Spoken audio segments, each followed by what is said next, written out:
इस एपिसोड की शुरुआत में हम मर्नो को देखते हैं जिसके साथ गोकू था और वो उस यूनिवर्स के 5वें सबसे पावरफुल वॉरियर के पास जा रहे होते हैं।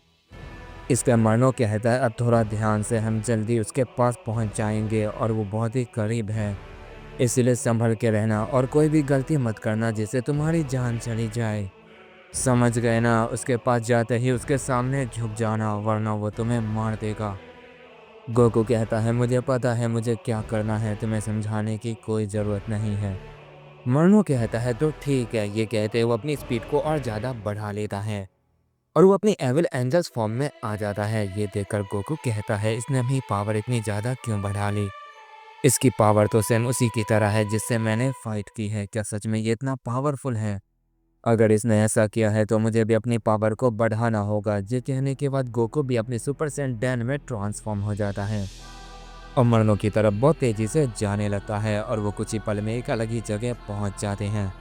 एक ऐसी जगह जो बहुत ही शांत थी, वहाँ किसी चीज़ की आवाज़ नहीं होती है। उस जगह के एक साइड काफ़ी अंधेरा होता है और दूसरी साइड काफ़ी ज़्यादा उजाला। गोकू कहता है हमें अब किस साइड जाना है? इस पर मर्नो कहता है चिंता मत करो, अब हमें कहीं नहीं जाना है, वो खुद ही यहाँ पर जल्दी आ जाएगा। इस पर गोकू कहता है तो क्या हमें बस उसका इंतज़ार करना है? मर्नो कहता है हाँ बिल्कुल, अब हमें बस उसका इंतज़ार करना है। गोकू कहता है तुम्हें इंतज़ार करना है तो करो, मेरे पास इतना फालतू वक्त नहीं है, मैं उसे ढूंढने जा रहा हूँ। ये कहने के बाद गोकू उस डार्क साइड की तरफ जाने लगता है। मर्नो कहता है ऐसा मत करो, ये तुम्हारी बहुत बड़ी बेवकूफ़ी हो सकती है। मैं नहीं चाहता हूँ कि तुम इतनी आसानी से मारे जाओ और ना ही मैं तुम्हें मरवाने के लिए यहाँ पर लाया हूँ, इसीलिए रुक जाओ, मेरी बात सुनो। गोकू कहता है चिंता मत करो, मुझे कुछ भी नहीं होगा, मैं तुम्हारी तरह कमज़ोर नहीं हूँ। मानो कहता है अब मुझे समझ आ गया है कि तुमसे बड़ा बेवकूफ़ कोई नहीं है।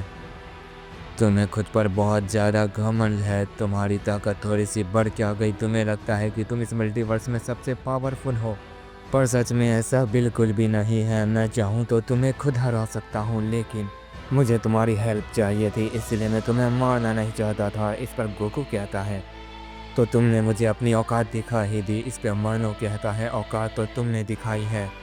गोकू कहता अगर ऐसा है तो उससे मिलने से पहले मैं तुम्हें ही ख़त्म कर दूंगा, उसके बाद मैं उससे अकेले ही मिलूंगा और उसे भी संभाल लूंगा। मर्नो कहता है अच्छा तो तुम मुझे मारना चाहते हो, आजमा कर देख लो, मैं लड़ने के लिए बिल्कुल तैयार हूँ।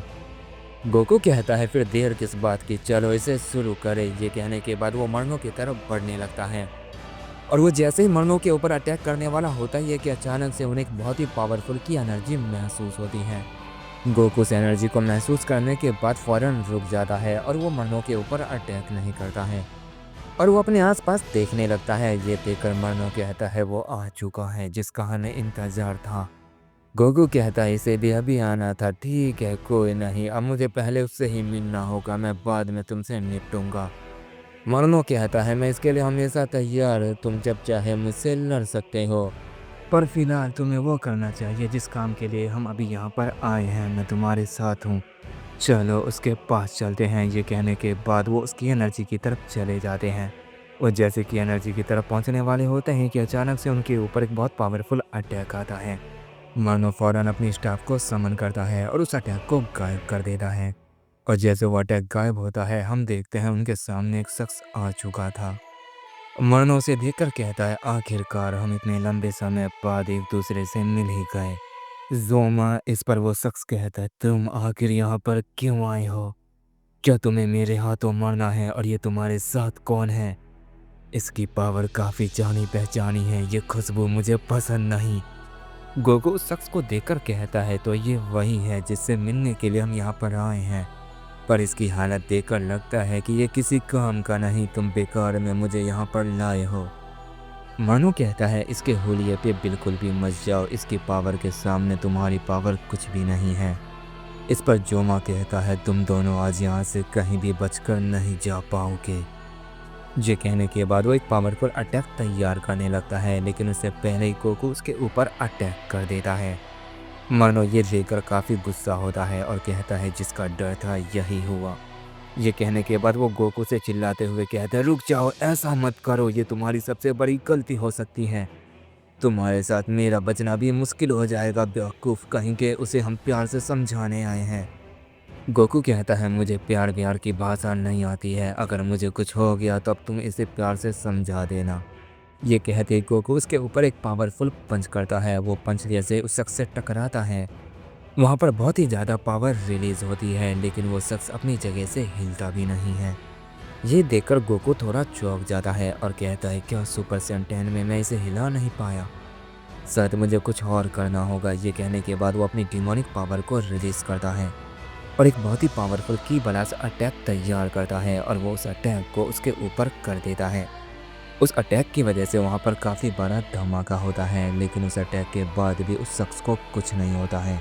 वो शख्स उस धूल से बाहर निकलता है और गोकू की तरफ देख कर कहता है अगर मैं तुम्हारी जगह होता तो बिना सोचे समझे ये गलती कभी नहीं करता। ये कहते ही अचानक से वो गोकू की गर्दन को पकड़ लेता है और उसे बहुत ज़ोर से दबा देता है। गोकू एक ही पल में छटपटाने लग जाता है और कहता है मुझे छोड़ो। मरनो ये देखकर गोकू की मदद करने के लिए आगे बढ़ता है और कहता है ज़ोमा हम तुम्हारी मदद करने आए हैं। क्या तुम अपना बदला नहीं लेना चाहते हो उन सब से जिसने तुम्हारा ये हाल किया है, जिसने तुम्हारे मास्टर को बल्कि तुम्हारे सारे दोस्तों को ख़त्म कर दिया। इस पे ज़ोमा कहता है वो बात बहुत पुरानी हो चुकी है, मैं सब कुछ भूलना चाहता हूँ। तुम मुझे वो याद दिलाने की कोशिश मत करो, मैं बहुत ही कमज़ोर और लाचार था। वो सब मेरे बचाने के चक्कर में मारे गए, मैं उनके लिए कुछ भी नहीं कर पाया और इसका पछतावा आज तक मुझे है और आगे भी मैं कुछ भी नहीं कर पाऊंगा। इस पे मनो कहता है चिंता मत करो, मैं तुम्हारे साथ हूँ, हम दोनों मिलकर उन सबको ख़त्म कर सकते हैं। तुम अब पहले जैसे बिल्कुल भी नहीं हो और ना ही मैं पहले जैसा हूँ। हम बहुत पावरफुल बन चुके हैं और तुम ये बात अच्छे से जानते हो। इस पे ज़ोमा कहता है मैं उस पे भरोसा कैसे कर सकता हूँ जिसने मेरे परिवार और मेरे दोस्तों को मार दिया।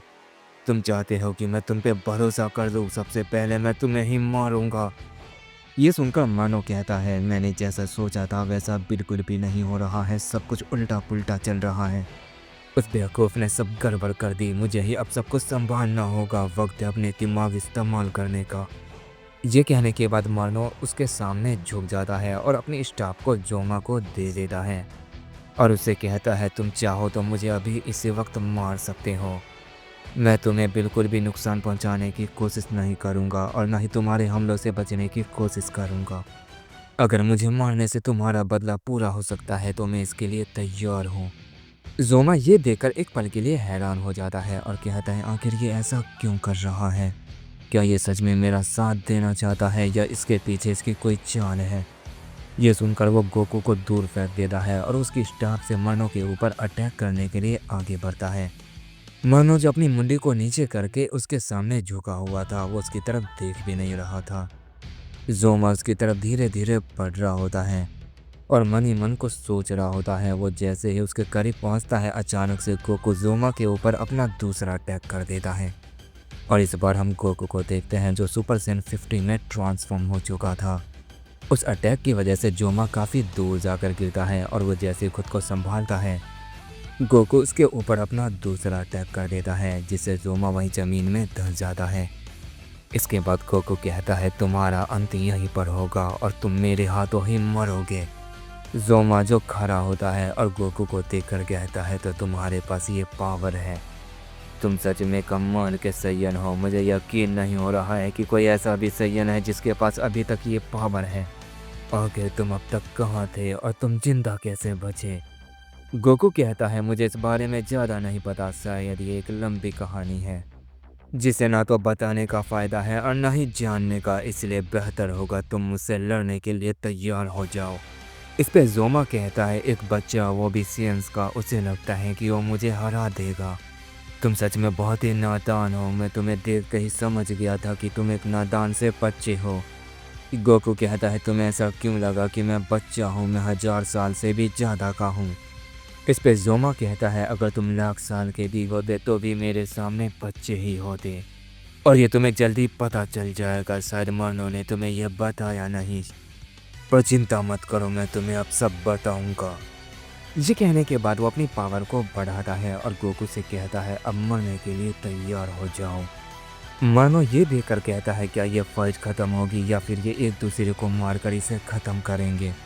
जो भी हो मुझे इन सबसे पहले कुछ सोचना होगा, वरना मैंने जो सोचा है वो सारा प्लान बर्बाद हो जाएगा। मुझे कुछ भी कर कर इन्हें रोकना ही होगा।